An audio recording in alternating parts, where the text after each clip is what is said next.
जय जगन्नाथ। आज बनैबा आलू परोटा। आलू को आगुरु सिझेइकी रखिथिली। सेथरे देइछि मु जुआणी, कला जीरा, लूण, गाजर, बीट ताकू भल करी एबे चकटी देली। गैस ऑन करी करेई बसैली। तापरे करेई रे किछि तेल नै सेथरे जीरा, भृसंग पत्र, रसुण, पियाज पकेई ताकू टिके जरी देइथिली। तापरे चकटा आलू को छुंक दे देइथिली।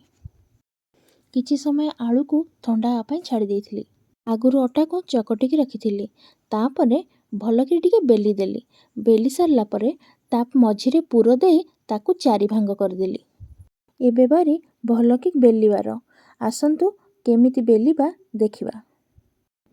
एबे पतला पतला करी बेलीबा आरंभ करिबा। पूरा चारिपट जाक पूरा पतला करी बेलीबा। काहेकि ना आलू परोटा मोटा हेले भल लागेनी। परोटा बेला सरला। एबे सेकिबा पाली। तावा बसेई आलू परोटा को सेकिबा। गोटे साइड हेई गला परे आर पट को लेउटेबा। परोटा एबे हेई गलानी। एबे चामच रो साहाय्य रे रिफाइन तेल गोटे साइड पटे आगो दबा। तापरे लेउटेई आर साइड रे दबा। नॉर्मल परोटा आम घरे जेमती हुए आमे सेई भली भाबरे सेकिबा, किंतु गोटे गोटे करी पकेइबा, नहले सेटा टिके कंचा रहि जिवो आ टेस्ट लागिबोनी। लुहा खड़िका रे टिके भलकी दाबी दबा, जहा फଳରେ परोटाटी भलकी सेकी हेई जिवो। एबे प्रस्तुत हो गला हमर आलू परोटा।